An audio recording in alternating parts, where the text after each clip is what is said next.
Today I'm gonna show you a rather funny article. This article is a collaboration work of a lot of people struggling to figure out how gamers in America cannot lean towards a certain political belief and therefore not vote on those certain political beliefs. The article is titled 10 Insights on Gamers' Political Views According to Facebook Data. And I'm like, okay, I barely use Facebook anymore, but I guess I'll bite on whatever this data can present to us. There's actually quite a lot of data here, and I admit it is a pretty rigorous and exhausting research, but the funniest part here is the fact that this rigorous research produces results that only raises more questions than answers. In fact, it would be generous to say that this rigorous research produces any answers at all. So if you want to see a collaborative work that doesn't really produce anything worthwhile, well, stay tuned for this video. We're not even one paragraph in yet, and the writer is already talking about radicalizing people in attempting to dismantle capitalism. I get that you have a socialist utopia that you're trying to reach, but this is about gaming, right? Can you put that aside for a freaking moment so that we can talk about something else more relevant? Or maybe you want to shove that to our faces and expect us to just agree with everything you say. Dismantle capitalism. I mean, Jesus Christ. The article then talked about an essay about how right-wing strategist Steve Bannon has tapped into the hordes of gamers online and how they are a great amorphous mass ripe for shaping into his political mold. The writer linked into an article talking about how Bannon used Breitbart, where he employed Milo, who attempted with Bannon to tame and direct the boundless energy of the internet forum and meme into the evil right-wing ideology. Is that really what happened? Because from my chronology, the progressives attacked gamers through Gamergate around 2014, and all Milo did was to report a lot of the events surrounding Gamergate. He just so happened to work with Breitbart. Gamergate was the event that brought these horrendous mainstream politics into the front and center of the gaming community. Bannon considers the hordes of gamers online a great amorphous mass ripe for shaping into his political wound because you people in the progressive left are so unbelievably crazy that he's willing to offer alternatives. The article then talks about how gamer politics matter. No, it doesn't, unless if you're far left or far right, but I'll humor you on this. The writer then talks about and cites many articles about the Battlefield 5 controversy, which I talked about endlessly on this channel, the Tracer being gay controversy, which I also talked about quite a few times years ago, the Far Cry New Dawn box art, which is actually quite hilarious, and that moment where you can torture a feminist in Red Dead Redemption 2. Let's address this one by one, shall we? The Battlefield 5 controversies because there's a disproportionately large number of women in a supposedly authentic World War II game. This has been talked endlessly that going through this again is just pointless. If you want more details, I'll link you guys a video down below talking about a writer from Waypoint who likes to deny reality by calling historical accuracy a euphemism. I don't really recall people being pissed off at Tracer being gay. It's not much of a surprise considering that TracerMaker was one of the most popular ships in the fandom. So Overwatch going, yup, she's gay, just make everyone go, okay Blizzard, we already know. The article cited on the paragraph did highlight a bunch of nobodies getting pissed off, including this guy from the Chan board who got pissed because he can't love her waifu anymore because she's lesbian. Oh, I need a freaking sad violin on that. And then you have a bunch of people on the Overwatch forums asking for refunds, saying that his waifu Tracer is dead, and a guy claiming that as a top 500 straight male, Tracer being lesbian is just absolutely disgusting. These people scream fake to me. How can you seriously identify as a top 500 straight male? That's the cringiest freaking thing to identify as. I've seen Tumblr users with more dignity than yours. If those people are legit, which they aren't, they shouldn't be pissed off from Overwatch confirming canon materials because Overwatch's canon materials are about as relevant as the spaghetti meme. No canon confirmation will be able to stop people from making straight Overwatch Rule 34, especially for one of the most popular character in their roster. But hey, at least you'll make a good material for the clickbait thumbnail. I honestly have no idea what thumbnail to make until you people in the Overwatch forums are manufacturing fake outrage. Top 500 straight male, I mean...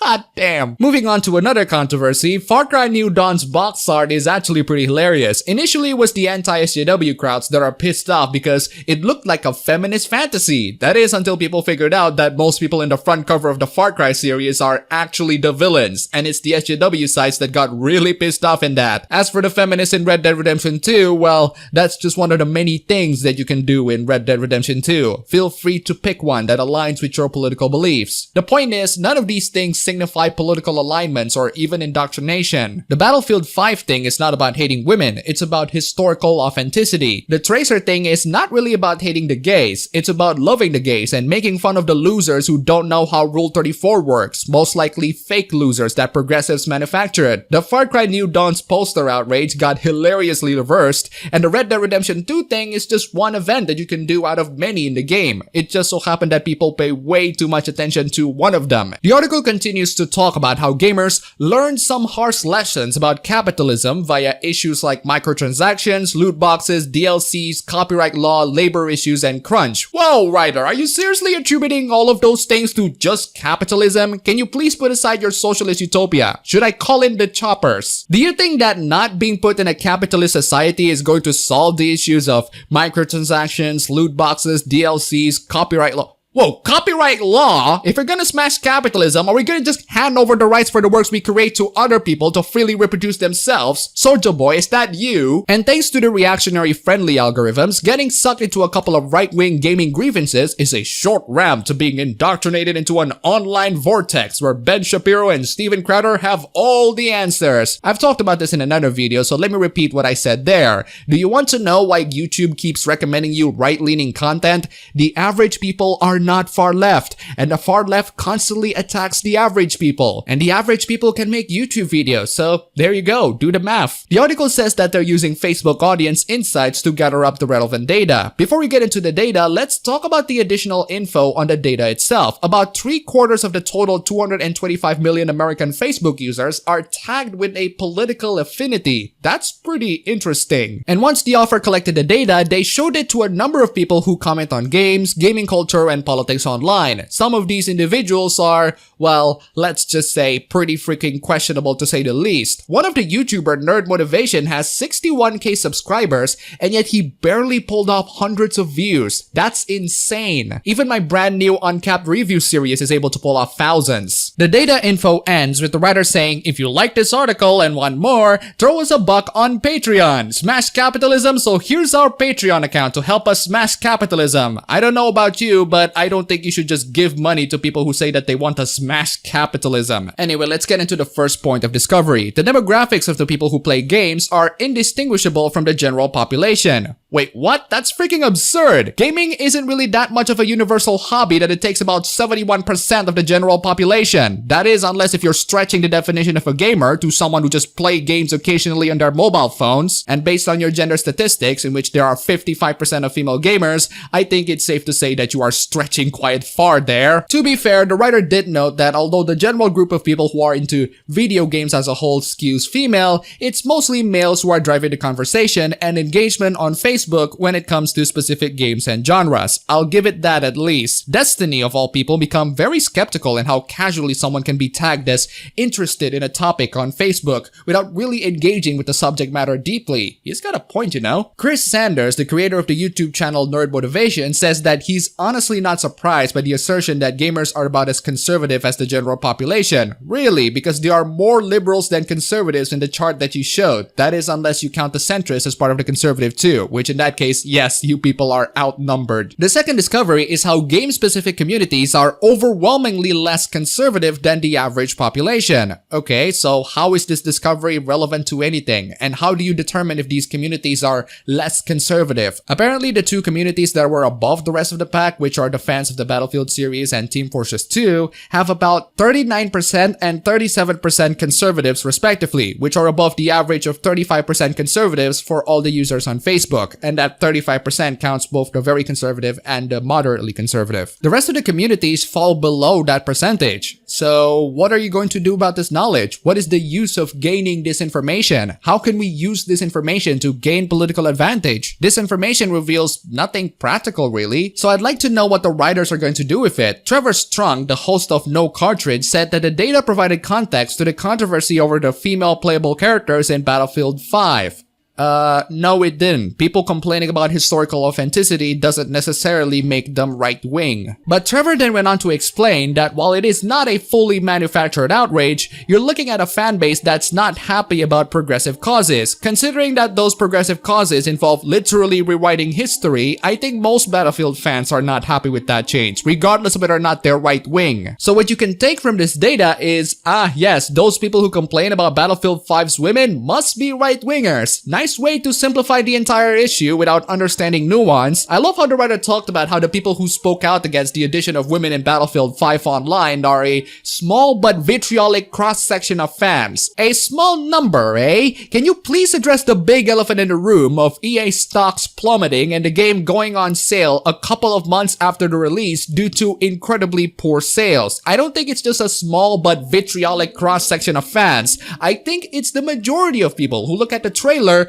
regardless of their political leanings. And speaking of the trailer, maybe you should check out that dislike ratio again. The third discovery is very conservative gamers are unified behind alt-right leaders. However, very liberal gamers are less focused, except about Bernie. Now, this is a discovery that I find interesting because apparently the very conservative gamers have a very consistent likes towards pages that involve right-wing figures like Shapiro, Crowder, Milo, etc. The very liberal gamers, however, well, they have interests in Boondocks, Mike Epps, Gucci Mane, Bernie, Bill Nye. I don't even know who some of these people are. Their very right-wing gamers are shockingly consistent on their interests, but the very left-wing gamers have a rather diverse set of interests. Peter Fraze, a writer on the editorial board of Jacobin, said that it's not surprising that relatively affluent white cis dudes have right-wing politics. Okay. YouTuber Peter Coffin said that it makes sense that gaming's right is more unified than the left, which is quite ironic come to think of it. Peter said that the left kind of regards everyone else on the left that doesn't agree with each other as enemy. Whoa, Peter, watch out. You don't want to get too self-aware with that crap. He then said that the crap he got from the right are predictable and manageable, but the crap that he got from the left are pretty shocking and strange. It's just one of those things that made you go, Jonathan Gibbs, the host of this QPOC Live, said that the left is too quiet. They're like a silent majority and don't come to the defense of other people. They all believe that they're progressive, but don't really care about issues that trans people, black people, etc. suffer from. Ouch. I mean, this is a knowledge that most people already know, but congratulations on finally realizing it. Better late than never, I suppose. The writer then asks, how can the left exceed what the right had accomplished in the gaming sphere? Are you saying that as a question, or are you implying that they have already done that? Because if it's the latter, well, they haven't. Frey suggested that, for one, future political leaders could be masters at Twitch and other forms of streaming video. You know, like the most popular political YouTubers out there that do this sorts of stuff for years now and already gaining millions of subscribers. Anyway, the fourth discovery is centrists love open world games and morality systems on average. Okay, I don't see much use of this info, to be perfectly honest. The fifth discovery is liberal gamers like Cuphead a lot more than conservative ones. Really? The writer cited an article from The Outline who apparently summarizes the reaction of the infamous tutorial video. The article's title is literally Gamergate is never going away. Wait a goddamn second, writer. I thought the narrative's supposed to be Gamergate is a harassment campaign towards women. The guy who sucked at that game is a man. So, hello? YouTuber Curio said that the controversy was a very deliberate manufactured outrage around Cuphead. No, that tutorial video is not manufactured outrage. There is, however, an exaggerated outrage, which comes on that article that talks about how Cuphead and the racist specter of Fleischer's animation or something along those lines. It's not a manufactured controversy because the article is there and you can read the article yourself. It's just that the controversy is exaggerated. Also, you have absolutely no right to judge people on manufacturing outrage when you just cited the Tracer being gay hoopla, in which all of the posts that I've seen on that article smells like manufactured outrage. Can somebody please tell me someone who legitimately identify as the